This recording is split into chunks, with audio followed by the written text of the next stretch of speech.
So friends, अब हम पढ़ेंगे टॉपिक 7 मानव शरीर के तंत्र। पहला तंत्र पढ़ेंगे पाचन तंत्र, जिसे डाइजेस्टिव सिस्टम कहते हैं। भोजन में पाचन की संपूर्ण प्रक्रिया पाचन अवस्थाओं से गुजरता है। भोजन पाचन की संपूर्ण प्रक्रिया 5 अवस्थाओं से गुजरता है। पहला है अंतर्ग्रहण, दूसरा पाचन, तीसरा अवशोषण, चौथा है स्वांगीकरण और पांचवा है मल परित्याग। पहला हम पढ़ेंगे अंतर्ग्रहण। भोजन को मुख से लेना अंतर्ग्रहण कहलाता है। पाचन, मनुष्य में भोजन का पाचन मुख से प्रारंभ हो जाता है और यह छोटी आंत तक चलता है।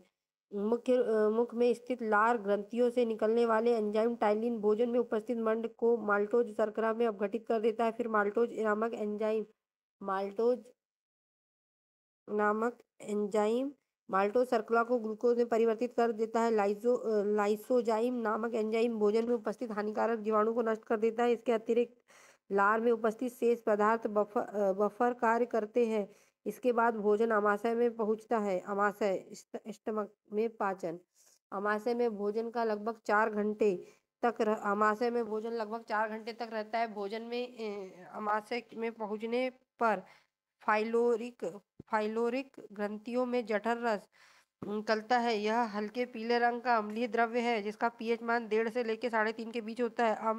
आमाशय में ऑक्सीटिंग्स ऑक्सीटिंग कोशिका से हाइड्रोक्लोरिक अम्ल निकलता है, जो भोजन के साथ आए हुए जीवाणुओं को नष्ट कर देता है तथा एंजाइम की क्रिया को तीव्र कर देता है।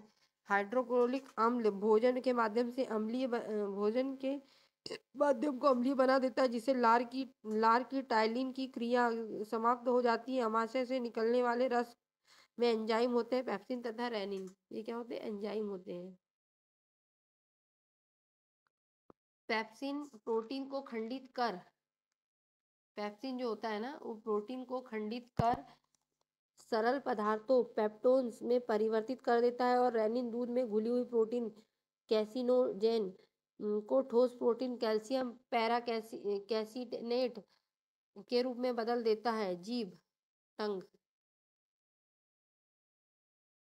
मुख गुहा के फर्श पर स्थित एक मोटी एवं मसाल रचना होती है। जीभ के ऊपरी सतह पर कई छोटे छोटे अंकुर होते हैं, जिन्हें स्वाद कलियां कहते हैं। इन्हीं स्वाद कलियों द्वारा मनुष्य के भोजन के विभिन्न स्वादों जैसे मीठा, कड़वा, खट्टा आदि का ज्ञान होता है।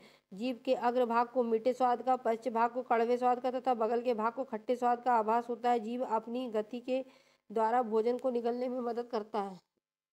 दांत, टूथ, मुख गुहा के ऊपरी तथा निचले दोनों जबड़ों के दांतों के एक एक पंक्ति पाई जाती है। मनुष्य के दांतों में गर्त दंती, द्विद्वार दंती तथा विष दंती प्रकार के होते हैं। मनुष्य में एक जबड़े में 16 दांत तथा कुल 32 दांत होते हैं। जबड़े में प्रत्येक और 2 कृदंत एवं 1 रंध्रक, 2 अग्र चर्वणक तथा 3 चर्वणक दांत पाए जाते हैं। मनुष्य के दांत 2 बार निकलते हैं। पहले शेषो अवस्था में 20 दांत निकलते हैं, जिन्हें दूध के दांत या मिल्की टूथ कहते हैं, तथा वयस्क अवस्था में 32 दांत होते हैं। मनुष्य के दंत का सूत्र 2/2, C 1/1, PM 2/2, M 3/3 8/8 into 2 16/16 32। Node, दांत के ऊपरी हिस्से में शिखर में इनामेल का चमकीला स्तर पाया जाता है, जो दांत को सुरक्षा प्रदान करती है। इनामेल मानव शरीर का सबसे कठोर भाग होता है। लार ग्रंथियां, मनुष्य के 3 जोड़ी लाल ग्रंथियां पाई जाती। पहली जोड़ी लाल ग्रंथि जीवा के दोनों ओर एक एक बड़ी संख्या में एक की संख्या में उपस्थित होती है, जो सबलिंगुलर ग्लैंड के नाम से जानी जाती है। दूसरी जोड़ी लार ग्रंथियों के निचले जबड़े के मध्य मैक्सिल अस्थि के दोनों ओर एक की संख्या में उपस्थित होती है, जो सब मैक्सिलरी ग्लैंड्स के नाम से जानी जाती है। तीसरी लार ग्रंथि दोनों कानों के नीचे एक एक संख्या में उपस्थित होती है, जो पैरोटाइड ग्लैंड के नाम से जानी जाती है। मनुष्य में लार, स्लाइवा में लगभग 99% जल तथा शेष 1% एंजाइम होता है। लार मुख्यतः दो प्रकार के एंजाइम पाए जाते हैं, टाइलिन तथा लाइसोजाइम। लार में टाइलिन तथा लाइसोजाइम दो एंजाइम पाए जाते हैं। अब हम आगे पढ़ेंगे पक्वाशय में पाचन। पक्वाशय में पाचन या भोजन को पक्वाशय में पहुँचने में सर्वप्रथम इसमें यकृत से या लीवर से निकलने वाला पित्त रस का आकर मिलता है। पित्त रस क्षारीय होता है, यह भोजन को अम्लीय से क्षारीय बना देता है। अग्नाशय रस आकर भोजन में मिलता है। इसमें 3 प्रकार के एंजाइम होते हैं, ट्रिप्सिन, एमाइलेज और लाइपेज। ट्रिप्सिन यह प्रोटीन तथा पेप्टोन को पॉलीपेप्टाइड तथा अमीनो अम्ल में परिवर्तित करता है। एमाइलेज यह मांड स्टार्च को घुलनशील शर्करा शुगर में परिवर्तित करता है। लाइपेज यह इमल्सिफाइड वसाओं को ग्लिसरीन तथा फैटी एसिड में परिवर्तित करता है। छोटी आंत स्मॉल इंटेस्टाइन में पाचन। यहाँ भोजन के पाचन की क्रिया पूर्ण होती है एवं पचे हुए भोजन का अवशोषण होता है। छोटी आंत की दीवारों से आंतरिक रस निकलता है। यह निम्न एंजाइम होते हैं, इरेप्सिन, माल्टेज, सुक्रेज, लैक्टेज और लाइपेज। 5 एंजाइम। इरेप्सिन शेष प्रोटीन तथा पेप्टोन को अमीनो अम्लों में परिवर्तित करता है। माल्टेज यह माल्टोज को ग्लूकोज में परिवर्तित करता है। सुक्रेज को ग्लूकोज एवं फ्रुक्टोज में परिवर्तित करता है। लैक्टोज यह लैक्टोज को ग्लूकोज एवं गैलेक्टोज में परिवर्तित करता है। लाइपेज यह इमल्सिफाइड वसाओं को ग्लिसरीन तथा फैटी एसिड में परिवर्तित करता है। आंतरिक रस क्षारीय होता है। स्वस्थ मनुष्य में प्रतिदिन लगभग 2 लीटर आंतरिक रस स्रावित होता है। मनुष्य या किसी भी कोशिकीय जंतु की आहार नाल एक लंबी कुंडलित नलिका होती है जो मुख से शुरू होती है तथा गुदा में समाप्त होती है। मुंह गुदा आहार नाल का पहला भाग है। मुंह गुदा में जीभ, दांत एवं 3 जोड़ी लार ग्रंथियां पाई जाती है। अवशोषण पचे हुए भोजन का रुधिर में पहुंचना अवशोषण कहलाता है। पचे हुए भोजन का अवशोषण छोटी आंत की रचना ऊर्ध्वग्र के द्वारा होती है। स्वांगीकरण अवशोषित भोजन का शरीर के उपयोग में लाया जाना स्वांगीकरण कहलाता है। मल परित्याग डिफॉर्केशन अपचय भोजन बड़ी आंत में पहुंचता है जहाँ जीवाणु इसे मल में बदल देते, जिसे गुदा द्वारा बाहर निकाल दिया जाता है। पाचन कार्य में भाग लेने वाले प्रमुख अंग यकृत यह मानव शरीर की सबसे बड़ी ग्रंथि है। इसका वजन लगभग 1.5 से 2 किलोग्राम होता है। यकृत द्वारा ही पित्त स्रावित होता है। यह पित्त आंत में उपस्थित एंजाइम की क्रिया को तीव्र कर देता है। यकृत प्रोटीन के उपापचयन में सक्रिय रूप से भाग लेते हैं और प्रोटीन विघटन के फलस्वरूप उत्पन्न विषैले अमोनिया को यूरिया में परिवर्तित कर देता है। यकृत प्रोटीन की अधिकतम मात्रा को कार्बोहाइड्रेट में परिवर्तित कर देता है। कार्बोहाइड्रेट उपापचयन के अंतर्गत यकृत रक्त में ग्लूकोज वाले भाग को ग्लाइकोजन में परिवर्तित कर देता है और संचित पोषक तत्व के रूप में यकृत कोशिका में संचित कर लेता है। ग्लूकोज की आवश्यकता अनुसार होने पर यकृत संचित ग्लाइकोजन में खंडित कर ग्लूकोज में परिवर्तित कर देता है। इस प्रकार यह रक्त में ग्लूकोज की मात्रा को नियमित बनाए रखता है। भोजन में वसा की कमी होने पर यकृत कार्बोहाइड्रेट्स के कुछ भाग को वसा में परिवर्तित कर देता है। फाइब्रिनोजेन नामक प्रोटीन का उत्पादन यकृत से ही होता है, जो रक्त में धक्का बनाने में मदद करता है। हिपैरिन नामक प्रोटीन का उत्पादन यकृत से ही होता है, जो शरीर के अंदर रक्त को जमने से रोकता है। मृतक आरबीसी को नष्ट यकृत के द्वारा ही किया जाता है। यकृत थोड़ी मात्रा में लोहा, आयरन, तांबा, कॉपर, विटामिन को संचित करके रखता है। शरीर के तापमान को बनाए रखने में मदद करता है। भोजन में जहर पॉइजन देकर मारे गए व्यक्ति के मृत्यु के कारणों की जांच यकृत एक महत्वपूर्ण सुराग होता है।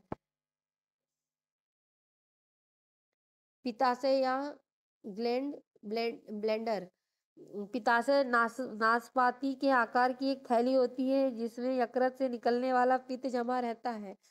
पित्ताशय से पित्त पक्वाशय में पित्त नलिका के माध्यम से जाता है। पित्ताशय का पक्वाशय में गिरना प्रतिवर्ती क्रिया द्वारा होता है। पित्त या बाइल पीले हरे रंग का क्षारीय द्रव्य जिसका पीएच मान 7.7 होता है। पित्त में जल की मात्रा 85%, पित्त वर्णक की मात्रा 12% होती है। पित्त का मुख्य कार्य निम्न है। यह भोजन के माध्यम को क्षारीय कर देता है जिससे अग्नाशयी रस क्रिया कर सके। यह भोजन में आए हानिकारक जीवाणु को नष्ट कर देता है। यह वसाओं का इमल्सीकरण करता है। यह आंत की क्रमाकुचन गति को बढ़ाता है जिसे भोजन के पाचन रस भली भांति मिल जाते हैं। यह विटामिन के तथा वसाओं में घुले अन्य विटामिनों के अवशोषण में सहायक होता है। पित्तवाहिनी के अवरोध हो जाने पर यकृत कोशिका रुधिर से विलिरुबिन लेना बंद कर देती है। फलस्वरूप विलिरुबिन संपूर्ण शरीर में फैल जाता है। इसे ही पीलिया कहते हैं। अग्नाशय यह मानव शरीर की दूसरी सबसे बड़ी ग्रंथि है। यह एक साथ अंतःस्रावी नलिकाहीन और बाह्यस्रावी नलिका युक्त दोनों प्रकार की ग्रंथि। इसमें अग्नाशयी रस निकलता है। इसमें 9.8% जल तथा शेष भाग लवण एवं एंजाइम होते हैं। यह क्षारीय द्रव्य होता है जिसका पीएच मान 7.5 से लेकर 8.3 होता है। इसमें तीनों प्रकार के भोज्य पदार्थ जैसे कार्बोहाइड्रेट, वसा, प्रोटीन को पचाने के लिए एंजाइम होते हैं। इसलिए इसे पूर्ण पाचक रस कहा जाता है। किसको? अग्नाशय को। एंजाइम मूलतः प्रोटीन होते हैं।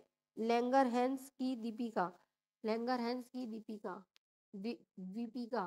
यह अग्नाशय का ही एक भाग है।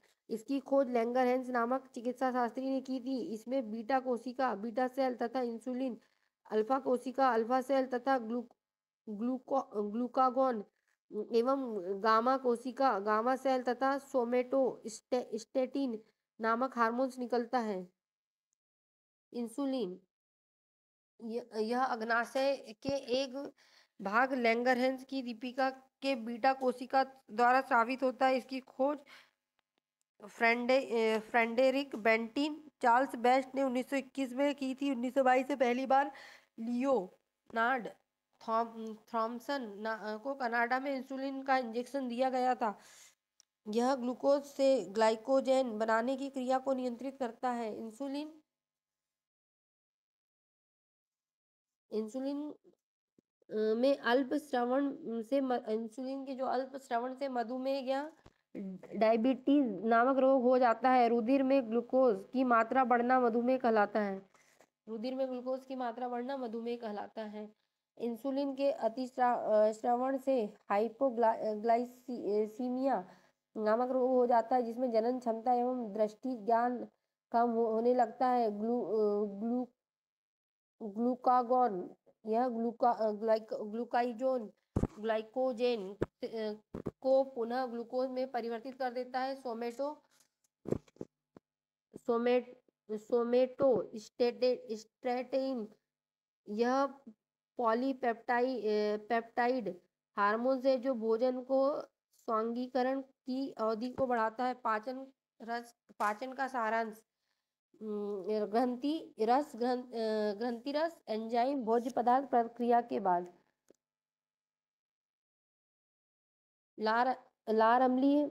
इसमें दो एंजाइम होते हैं, टाइलिन और माल्टेज। टाइलिन भोज्य पदार्थ मंड होता है। प्रतिक्रिया के बाद माल्टोज में परिवर्तित हो जाता है। अम्लीय माल्टोज भोज्य पदार्थ माल्टोज में परिवर्तित होकर ग्लूकोज में परिवर्तित हो जाता है। जठर रस पेप्सिन होता है। अम्लीय रेनिन होता है। जठर रस पेप्सिन प्रोटीन भोज्य पदार्थ से क्रिया करके कैल्शियम तथा पैराकैसिनेट बनाता है। पेप्टोन्स बनाता है। अम्लीय एंजाइम रेनिन कैसिन भोज्य पदार्थ कैसिन से क्रिया कर कैल्शियम पैराकैसिनेट बनाता है। अग्नाशय रस ट्रिप्सिन प्रोटीन से क्रिया करके पॉलीपेप्टाइड बनाता है। और क्षारीय एमाइलेज मंड से क्रिया करके शर्करा बनाता है। लाइपेज वसा से क्रिया करके वसा अम्ल एवं ग्लिसरॉल बनाता है। अंतराई अंतराई रस अंतराई रस क्षारी जो होता है इरे इरेप्सिन प्रोटीन से क्रिया करके अमीनो अम्ल बनाता है। माल्टेज से क्रिया करके ग्लूकोज बनाता है। सुक्रोज से क्रिया करके ग्लूकोज एवं फ्रुक्टोज बनाता है। लैक्टोज से क्रिया करके ग्लूकोज व ग्लैक्टोज बनाता है। लाइपेज वसा से क्रिया कर वसीय अम्ल या ग्लिसरॉल बनाता है। मानव शरीर में पुष्प वृद्धात्र में संलग्न होता है। मानव शरीर में पुच्छ वृद्धात्र में संलग्न होता है। परिसंचरण तंत्र